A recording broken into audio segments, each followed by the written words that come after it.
লাগাচ্ছি আমি লতি, হবে না আমার ক্ষতি, দেখেন আমার কাজের গতি, এ চাষ করেছে আমার দাদা মতি। দর্শক, আমার পাশে একজন ভাই লতিরাজ কচু চাষ করছেন, আর এই লতিরাজ কচু চাষ সম্পর্কে বিস্তারিত আমি এখন আমার ভিডিওর মাধ্যমে জানাবো। তা ভিডিওটা শেষ পর্যন্ত দেখতে থাকবেন। ইমদাদুল হক ইন্দা ভাই, তিনি লতিরাজ কচু চাষ করছেন। আসসালামু আলাইকুম ভাই। ওয়ালাইকুম আসসালাম ভাই। এটা কি রোপণ করছেন ভাই লতিরাজ কচু ভাই। এটা কি জাতের কচু ভাই? বাড়িওয়ান। বাড়িওয়ান। বাড়িওয়ান। তা এটা আপনার কতটুকু এরিয়াতে লাগাচ্ছেন ভাই কচু? 12 কাঠা ভাই, 19 শতক। ভাই এটা কয়খানা চাষ দিচ্ছেন প্রথমত? এটা 4খানা চাষ দিছি ভাই। 4খানা? 4খানা চাষ দিছি, 2খানা বাছুর দিছি ভাই। ও আচ্ছা, মই দিচ্ছেন তাই তো? মই। তা ভাই এটাতে কি চাষে সার দিচ্ছেন? হ্যাঁ, চাষে সার দিছি ভাই। কি কি সার দিচ্ছেন? টিএসপি দিছি ভাই হচ্ছে কাঠায় কেজি কেজি, আর পটাশ দিছি 500 গ্রাম করে, আর ইউরিয়া 250 গ্রাম করে। ভাই এ কতটুকু দূরত্বে দিচ্ছেন এই চারা? ভাই এমডি 18 ইঞ্চি আর এমডি 36 ইঞ্চি, মানে এমডি যাওয়া আসা করবো, এই যে লাইন, এই যে লাইন যাওয়া আসা করবো, লতি যাতে আছে তুলে আমার সমস্যা না হয়, গাছ লতিগুলো যেগুলো ছোটো লতি থাকবে সেগুলো যাতে কোনো সমস্যা না হয়, পাঠা না বাঁধে, সেই কারণে আমি 36 ইঞ্চি দিয়েছি ভাই এমডি। ভাই এর আগে কি আপনার এই লতিরাজ কচুর বিষয়ে কোনো অভিজ্ঞতা আছে কি ভাই? অভিজ্ঞতা আছে ভাই, বাংলাদেশে অবশ্যই নাই। মালয়েশিয়াতে আমি দীর্ঘ 2 বছর 3 বছর এই চাষ তরি তরকারি চাষ করে আসি ভাই।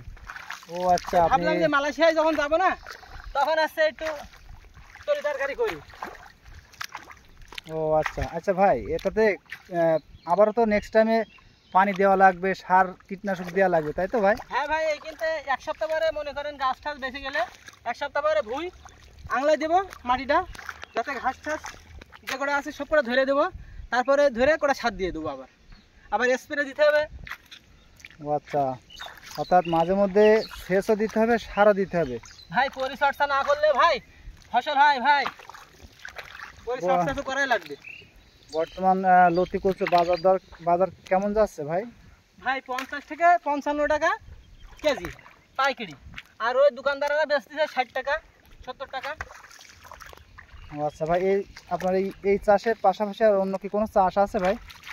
ভাই চাষ এখনো করে পারিনি ভাই, তবে আছে ধান উঠে গেছে, এবারে করবো, পাট উঠলে তরি তরকারি সব বেগুন লাগাবো, লাউ লাগাবো, কুমড়া লাগাবো, উচ্ছে লাগাবো, সব লাগাবো ভাই, পটল লাগাবো।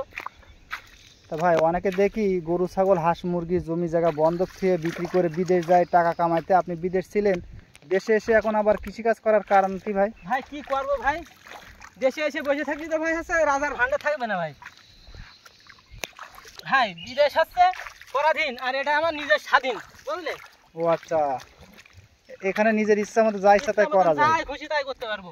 আর বিদেশে ভাই, বিদেশটা থেকে আছি আমি সব কিছু বুঝি ভাই, 1 মিনিট বসতেই দেয় না কাজের সময় ভাই, ডিউটির সময়। আরে নিজের এখন মন চাইলে আমি বাড়ি গিয়ে ঘুম পাড়লাম, কোনো সমস্যা ভাই আপনারা কি কি চাষ আছে সেগুলো বলেন তো? ভাই এখন ধান চাষ আছে ভাই, আমার পাট আছে, আর এইটা করছি, এবার পাট উঠে গেলে তারপর তরি তরকারি করবো ভাই। নতুন চারা বের হইলে আবার তো সার এবং সেচ দিবেন ভাই, তাই তো? ভাই এই চারাগুলো কি আপনি কিনে আনছেন নাকি আপনার নিজের অন্য ক্ষেত থেকে আনা? এ ভাই আছে কিনে নিয়ে আসি ভাই। কত করে নিছে পিস? ভাই 2 টাকা পিস নিছে ভাই। এই লতিরাজ কচু চাষ করা শুনছি অনেক লাভজনক। তা আপনি অবশ্যই কি বলতে চান, এই লতিরাজ কচু চাষ করে কি সফলতা অর্জন করা সম্ভব? অবশ্যই ভাই, লাগাচ্ছি আমি লতি, হবে না আমার ক্ষতি, দেখেন আমার কাজের গতি, এ চাষ করেছে আমার দাদা মতি। বাহ ভাই, আপনি তো অনেক সুন্দর ছন্দ জানেন ভাই। আর ছন্দ ভাই, দেখেন তাপমাত্রায় কিরকম ভাই, এই তাপে হচ্ছে তাপমাত্রায় কাজ করছি একা একা ভাই, একটা লোক পাচ্ছি না ভাই, কি করবো? এর সাথে করছেন ভাই? ভাই আল্লাহ দিলে 2টো বাচ্চা কাছে আছে, ছেলে 1 মেয়ে আল্লাহ দিছে। আচ্ছা, আপনার জন্য শুভকামনা থাকলো ভাই।